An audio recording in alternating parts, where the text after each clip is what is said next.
Hey, what's going on, guys? Welcome back to the WaxMode channel, and in today's video I have DPC Armor up against Turtle Wax's new Ice Sealant Shine Spray Sealant. I'm going to run a short-term chemical durability test using Super Clean's Aerosol Spray Degreaser. This video is going to be a little bit longer, so what I'll do is in the description I'll put timestamps for various different results that we're going to see in the video, and also different topics that I'm going to be covering as well. Jumping into the test here, what I've done is I've applied Ice Sealant Shine on the right half of the hood. On the left half, I have DPC Armor, and I've prepped this using Perfect Finish from Sonax as a finishing polish, and I followed that up with a panel wipe, and the panel wipe that I'm using is Prep All from Clean Strip. Both products were applied 48 hours ago, so they've been given the full opportunity to actually cure to the surface. And the soap that I'm running in this test is CarPro Reset.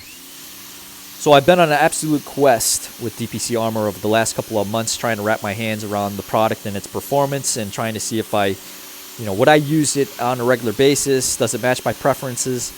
I saw Scott's performance test using Super Clean on top of DPC Armor.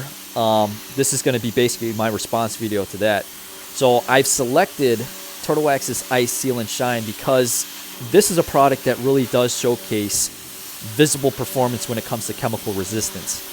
And so it's like massive spoiler alert at this point in the video, guys. Sealant Shine is a very durable product in the short term when it comes to resisting degreasers, all-purpose cleaners, Meguiar's wheel brightener, isopropyl alcohol, you name it.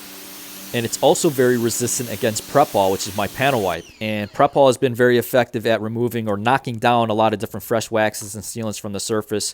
So I use Prep All before I polish the paint, and then after I polish the paint, I follow up with Prep All. And I'm laughing because, I just was not expecting that type of short-term performance out of Sealant Shine, from Turtle Wax. I was going into the testing of Sealant Shine with the intent to try and figure out what's the difference. Is there going to be a performance improvement over Ice Spray Wax, over Express Shine Spray Wax from Turtle Wax as well? And what is that performance improvement even going to look like? Is it going to be better hydrophobics? Because reading the front bottle of Sealant Shine here, it says super hydrophobic with the water bead symbol on the front. Super hydrophobicity is a measurable concept in product testing. We can measure the angle of the water bead as it's being repelled from the surface of the paint. If the contact angle is greater than 150 degrees, that is determined to be a super hydrophobic surface. Sealant Shine is nowhere near that level. It's not even close. No product in detailing is near that level. What it does appear to have is this oleophobic tendency. Look at how it wants to repel CarPro Reset when I go over it using the wash mitt again. It wants to fully repel all the soap off the paint as quickly as possible. And you can see DPC Armor side is not doing any of this. It doesn't have the power to actually resist the surfactants in the soap. So the results of the soap test in the short term is going to give me some insight into the product's ability to actually resist various forms of chemicals when applied on top. Now, the question moving forward is, even though the product showcases a particular resistance against a certain form of chemical, how does that translate to its long-term performance and its long-term durability, on top of the surface that's not being regularly exposed to those types of chemicals? I'm not using a degreaser or all-purpose cleaner during my maintenance washes. So just because a product fails a short-term chemical-based durability test, it doesn't necessarily mean that it's going to be a non-durable product. But if you are one of those guys that likes to pre-treat areas on the paint that have a lot more grime built up on them, especially on the lower panels, then this is where this type of chemical-based testing really shines its light, because you can showcase which products are going to be more resistant against the type of pre-treat product that you want to be using during your maintenance washes. And so I've been trying to come up with a list of different products that I want to be using moving forward with all of my chemical-based testing. And I think I've settled down on Super Clean, the actual liquid, and not the aerosol formula that I'm going to be working with here. The aerosol bottle is about $8 a bottle for this stuff, and it's very low use. You're not going to get a lot of uses out of the aerosol can before you actually run dry. I've got Zepp's Heavy Duty Citrus Degreaser that I've been using as a pre-treat product for the lower panels. I've got Meguiar's wheel brightener that I use for regular wheel maintenance, and then I have Clean Strip's Prep All again, which is my panel wipe. So those are the four groups that I've really narrowed it down from a long list of products that I've been working with. But let's move into the actual point of the video here. I've got the aerosol version of Super Clean. I'm going to spray it on the surface, and I want you guys to take notice of the difference for how the foam reacts in the aerosol bottle, how it reacts on the Turtle Wax side compared to the DPC Armor side. And so just like with CarPro Reset soap, you know, we saw that resistance against the Reset surfactants. We're also seeing that same type of resistance using Super Clean on top. And Super Clean, this is a heavy degreaser coming out of the bottle too. And the point here is I can show you products that have a very clear visible evidence of their durability against chemicals. And with DPC Armor, this is another situation where we have to apply more guesswork compared to another product of its durability, of its survivability, of its performance. So even though there's 10% silicon dioxide in the formula, how does that translate to actual performance that we can measure? And I was running into the same issue when I was testing out CarPro's Essence, which is their all-in-one polish / primer / protectant that has an SiO2 base that's supposed to be used as a primer for the C-quartz coatings. Essence, like DPC Armor, does not have very durable hydrophobic markers. It doesn't have a durable surface tension. It's going to be very susceptible to the surfactants that are left behind by the soaps. And so without any visible durability markers to indicate performance, I'm left to trusting the manufacturer's claims or the chemist's claims or the seller's claims. And at the end of the day, in a crowded market, I'd rather select a product that's going to showcase visible performance markers. Now, I've gone through a couple bottles of Super Clean to try and grasp my idea around its performance or its behavior. And I've done a lot of testing side by side against DPC Armor next to an unprotected paint surface. And what happens when we apply Super Clean on both sections of the paint? I'm using the unprotected side as a control to see how does Super Clean react when we spray it onto a surface that's unprotected. And it behaves the exact same way that we're seeing here with a slight form of repellency. This is Super Clean's natural surface tension when we apply it onto a surface that it's not being resisted by. This is not necessarily armor underneath of it trying to repel the Super Clean off the surface.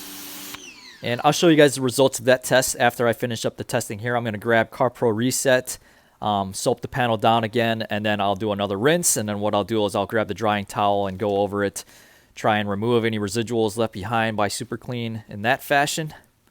Well, I'm definitely impressed in the short term with Seal and Shine. I was nervous because this stuff smelled pretty much identical to their Express Shine Carnauba Spray Cleaner Wax.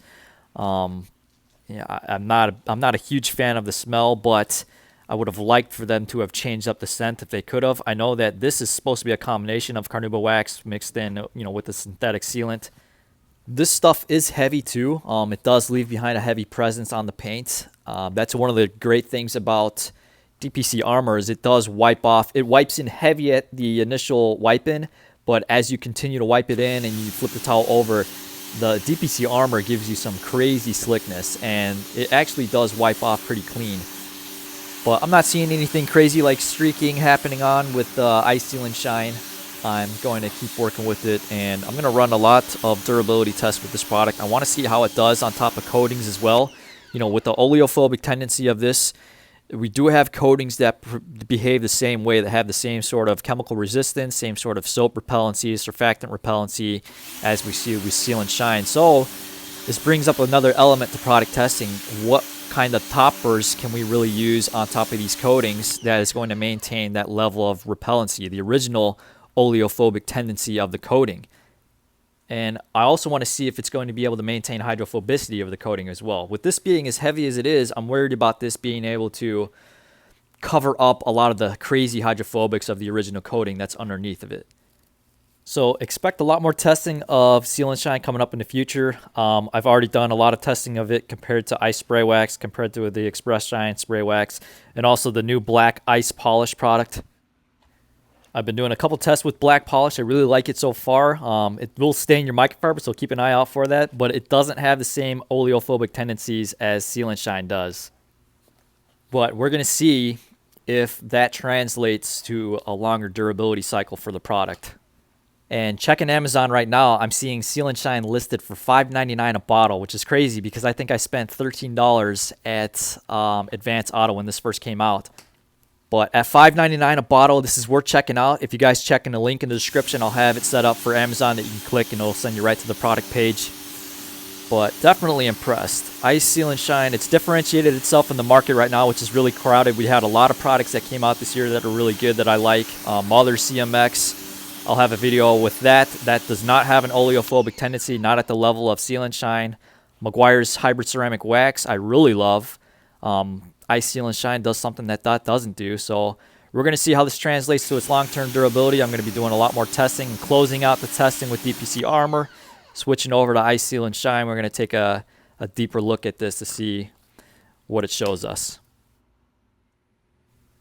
All right, in this clip here, this is going to be my Unprotected Control section against DPC Armor in the short-term chemical durability test against Super Clean.